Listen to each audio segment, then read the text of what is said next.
We're going to get to sports in a moment, but first, Paul's back with another installment of Stories of Service featuring another Pearl Harbor survivor. Yeah, you know, there's a very strong local chapter of the Pearl Harbor Survivors Association, Chapter 8, in fact, and 85-year-old Joe Quercia is a charter member. Joe was just 12 years old when he decided he wanted to be a sailor, but his motivation for that might not be what you'd expect.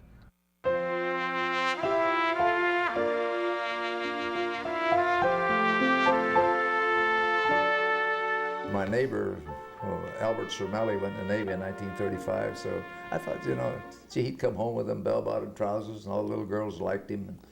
And I thought, God, ain't that nice being in the Navy? Joe Quercia was prepared to find out. Born in Fresno in 1922, the son of Italian immigrants would turn 18 shortly after graduating from Fresno Tech and join the Navy in November 1940. A year later, he would sail into Pearl Harbor aboard the repair ship USS Medusa. We came in November 27th, when Utah was in our berth. And we usually tie up because we always have we were battleship cruiser repair. We took care of fixing them because the Medusa was the only ship that could rebore a 16-inch gun. The Medusa went and tied up between two buoys, and the Utah remained where the Medusa was supposed to be. It was still there 10 days later. December 7th, 1941,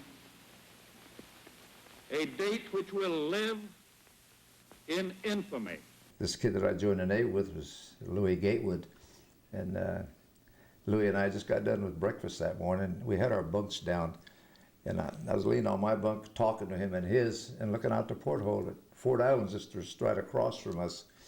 And I told him, I said, my God, Louis, I said, they're having gunnery practice this morning. I said, them planes are all painted with red spots on them. And about the time I got done with that saying, GQ sounded, and they said, this is war. Joe's job was to get up to the deck and be a lookout. He was close enough to see the face of a kamikaze pilot heading for the USS Curtis nearby, and through binoculars on the deck, he saw the USS Utah, the ship which had taken the spot the Medusa was supposed to occupy. And when she got torpedoed, I was seeing it turn, and I thought it was going to, you know, finally explode. It's kind of funny feeling to see a big ship like that turn over sideways and just lay down like it was just a lazy log, you know. It just turned over, and then you could see the guys jumping off of it, you know. If seeing that didn't bring the harsh reality of war home for Joe, his assignment the next morning assuredly did. Then we had to go by and pick up them poor sailors that we found. We picked up 3 of them that next morning, and it still bothers me when I think about it.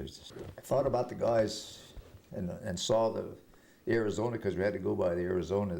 It was still smoking and all that. And when that happened, it kind of depressed me, you know, thinking, am I going to be one that's not going to come back? And seeing all that destruction, you know, all them battle wagons all laying on the bottom.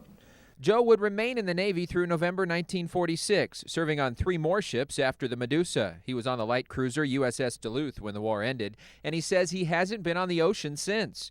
He hadn't been back to Pearl Harbor either until just a few years ago, and when he visited the Arizona Memorial and started reading the names on the wall, he recognized the name of an old friend he'd often wondered about over the years. His name is Harold Arnberg. He's from Madera.